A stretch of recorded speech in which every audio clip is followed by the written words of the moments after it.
बारे में बताया। जैसे ही चर्च में आए अपोस्टल जी, आपने प्रार्थना की थी 7 मार्च 2021 को, आपने उन बहनों को आगे बुलाया जिनके बेबी नहीं है, आपने स्पेशली प्रार्थना किया और बस इन पर ले हैंड करने के लिए आपने मुझे स्पेशली बोला था और आपने डिक्लेयर किया था प्रार्थना को। और जैसे हस्बैंड और वाइफ दोनों के ऊपर ले हैंड प्रार्थना हुई, वो दिखाओ साइड के ऊपर।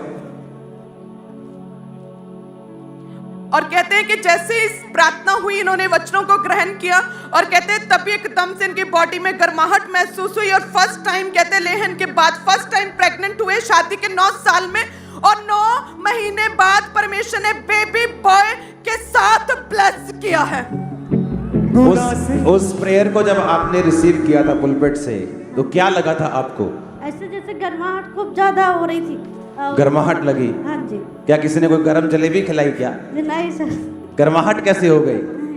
किसी ने छुआ गया पेट के ऊपर?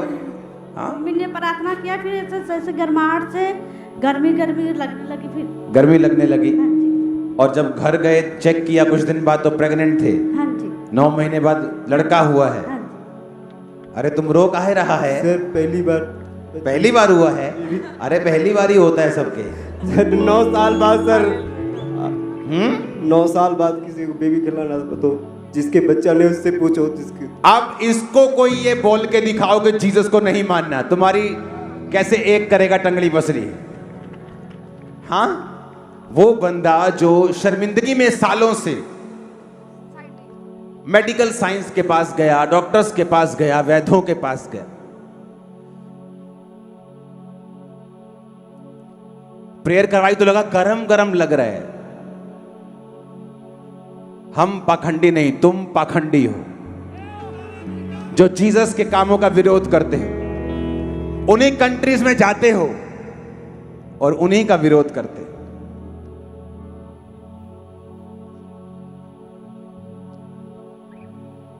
कहां से आए हो? यूपी प्रतापगढ़ जिला। पूरा अपना एड्रेस बताओ जरा। ये प्रतापगढ़ जिला, गांव क्या? गांव है खगईपुर, खड़ईपुर, रामगढ़ रेला, लालगंज नजारा। और पिन कोड बताओ तो। Pin code 230 132। अब आया मजा, गलती नहीं लगेगी किसी को। चलो अभी पहुंचो। हाँ, इतना सुंदर बेबी।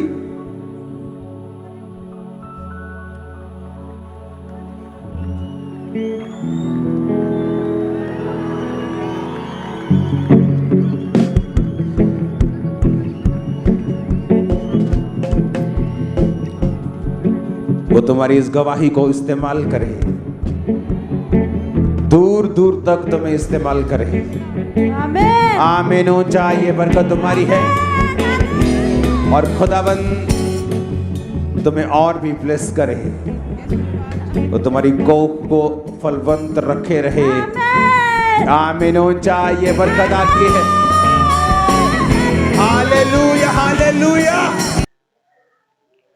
सभी को प्रेज लॉर्ड, जय मसीह की। कैसे आप सब? आपने छोटे से क्लिप देखा होगा और ये बहुत जरूरी है हर एक विश्वासी को मसीहत में ये वचन को लाना। आज पाखंडी के बारे में जब अपोस्टल जी ने बोला कि पाखंडी कौन लोग हैं, और आपने देखा, और परमेश्वर ने मुझे इस टॉपिक में बोलने के लिए परमिशन दी। बहुत गहरा टॉपिक है ये। और जिस तरह से अपोस्टल जी ने कहा कि पाखंडी, हम ही पाखंडी वो लोग हैं जो मसीह का विरोध करते हैं। अब 2 लोग से आज प्रभु बातें करेगा। एक तो मसीहत जो आप सुन रहे हो, जो प्रभु में हो, और एक उन लोगों से भी जो मसीहत का विरोध करते हैं। तो आइए पहले प्रार्थना करेंगे। धन्यवाद करते हैं पिता, वचन प्रार्थना संदेश बोलना और वीडियो के माध्यम से बताना सब आपकी ओर से। पिता, आज सबके जीवन में पिता हर वो चीज दूर हो जाए जो शैतान की ओर से है। पिता, मेरे बोलने में तेरा पहरा हो, यीशु मसीह के नाम से मांगते हैं, आमीन। सभी को प्रेज द लॉर्ड। आज का वचन 2 लोगों के लिए टॉपिक पे बहुत गहरा है मेरे जीजो। एक हम सबके लिए, जब हमको कुछ प्रभु देते हैं तो हमें क्या करना है, कहां जाना है। दूसरा, उनके लिए जो मसीह का विरोध करते हैं। देखो, अभी अपनी गवाही सुनी, 9 साल बाद बेबी ब्लेसिंग हुआ, प्रभु उसको आशीष दे। और जब अपोस्टल ने उनको बोला, जो भी अपने वीडियो देखी, उसके बाद उन्होंने एक बयान करा कि वाक्य में उन लोगों के लिए जो मसीह का विरोध करते हैं, साफ शब्दों में, कड़े शब्दों में उन्होंने उनका विरोध जताया। और ये अद्भुत है।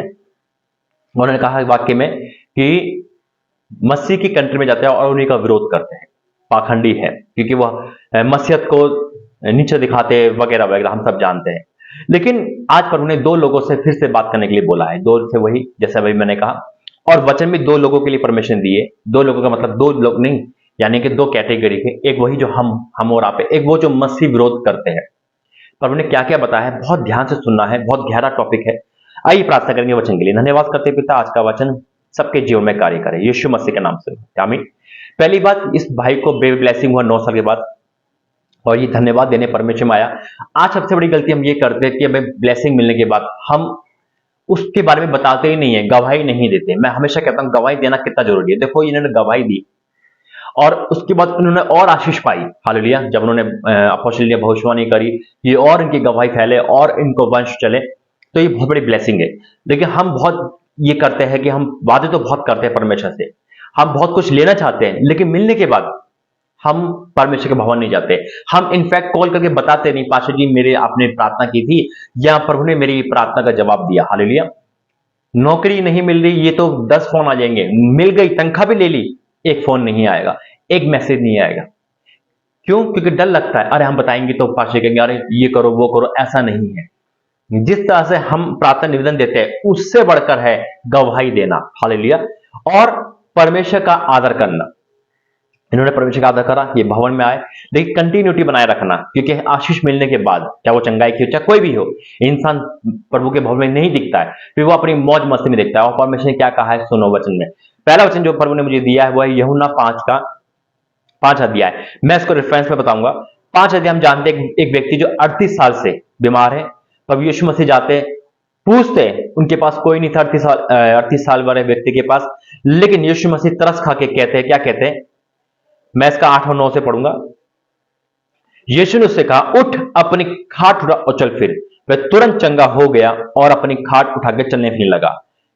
38 साल के व्यक्ति को चंगाई मिली। अब वो व्यक्ति को ठीक हो गया, वो अपना डिसीजन ले सकता था, अरे मैं ठीक हो गया तो मैं अपने घर जाता हूं, दोस्तों से मिलता हूं, यारों दोस्तों को बताता हूं, पार्टी करता हूं। लेकिन नहीं, उसने ये सही नहीं समझा। उसने क्या सही समझा?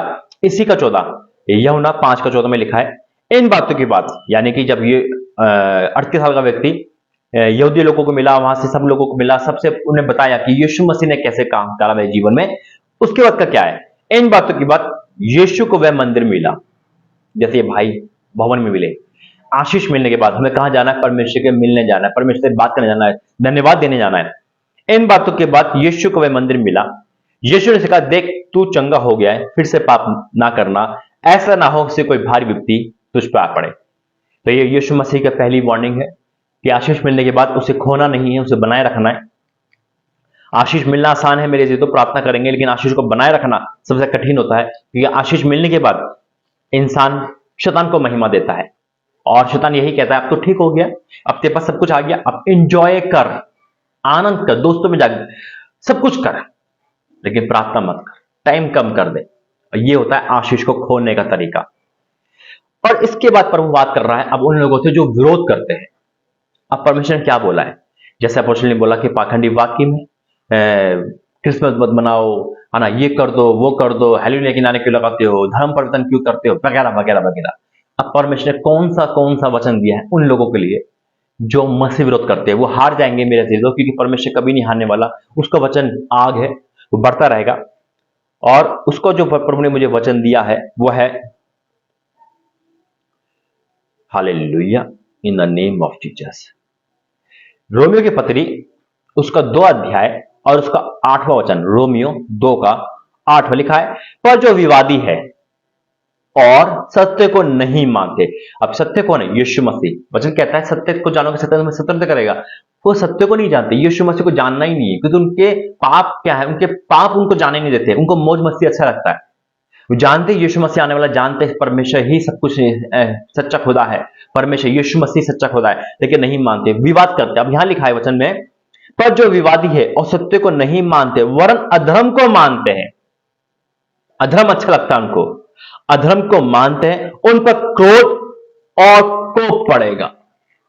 ये परमेश्वर का चेतावनी है, उन पर क्रोध और कोप पड़ेगा। लेकिन अगर हम भी वही व्यक्ति बन जाए कि हम सत्य को नहीं माने, जान के बाद भी हम पाप में जा रहे, तो हम पे भी क्रोध आ जाएगा परमेश्वर। पक्षपात नहीं करता परमेश्वर, याद रखना। जो विवादी है, जो अधर्म को मानते, सत्य को नहीं मानते, वे कोप और क्रोध पड़ने वाला है मेरे दीदो। लेकिन अगर हमारी गिनती भी उसमें आ गई तो हम भी अछूते नहीं रहेंगे परमेश्वर क्रोध के, याद रखना। आप कहोगे भाई कैसे? वरन सत्य को नहीं जानते। हम जानते वचन पढ़ना जरूरी है, हम जानते फास्टिंग करना जरूरी है, हम जानते कि पवित्र रहना जरूरी है, लेकिन हम सत्य को नहीं जान रहे। हम मौज मस्ती कर रहे हैं, न्यू ईयर सेलिब्रेशन कर रहे हैं, वैलेंटाइन डे मना रहे हैं और तमाम ऐसे पाप कर रहे हैं, तो हम पे भी क्रोध और कोप पड़ेगा, याद रखना। और हम भी उस पाखंडी में शामिल हो जाएंगे। तो हमें पाखंडी नहीं बनना है, हमें सच्चे परमेश्वर को मानो। तो सच्चे परमेश्वर को दिखाना भी है कि हम अपने कामों से जाने। हालेलुया। इस वचन के द्वारा प्रभु आपको आशीष दे, और ये वचन आपको कैसा लगा मुझे कमेंट बॉक्स में जरूर बताना। परमेश्वर आपको आशीष दे। आइए प्रार्थना करेंगे। धन्यवाद करते हैं पिता, वाक्य में तू अद्भुत कार्य करने वाला परमेश्वर है, तू हाँ और आमीन के साथ बोलने वाला परमेश्वर है। पिता मैं आपका धन्यवाद करता हूँ, वीडियो के माध्यम से आपने बताया पिता, जितने हमें आप वरदान देते हो चंगाई का, छुटकारे का, या हमें आप चंगाई देते हो, हमारा कर्तव्य बनता है कि हमें आपको धन्यवाद दे, गवाही दे पिता। हाँ मेरे पिता परमेश्वर, हम आपको धन्यवाद करते हैं पिता। और जितने हमारे बुरे काम में पिता, जिससे हम पाखंडी गिने जाते हैं, क्योंकि हम पिता सत्य को नहीं मानते, तो आपका क्रोध हम भड़केगा, तो हमें क्षमा कर। लेकिन पिता आपने कहा है पिता परमेश्वर, जो अधर्म को मानते उन पर आपका क्रोध पड़ेगा, तो पिता फिर भी आपकी दया हम पे प्रकट हो पिता, क्योंकि आपका वचन आग है पिता। और इसमें जो आपके विरोध में है, जो मसीहत के विरोध में, आपने चेतावनी दी है कि अगर आप नहीं माने तो आपका क्रोध और कोप दोनों पड़ने वाला है। पिता मैं आपका धन्यवाद करता हूँ सुंदर वचन के लिए, वीडियो के माध्यम से आपने दिया, मैं आपका धन्यवाद करता हूँ। यीशु मसीह के नाम से मांगते हैं, आमीन आमीन आमीन। God bless you. जय मसीह की। याद रखना, मसीहत वही है जो यीशु मसीह के वचन को सुने और माने, पाखंडी वो है जो उसका विरोध करते। God bless you. जय मसीह।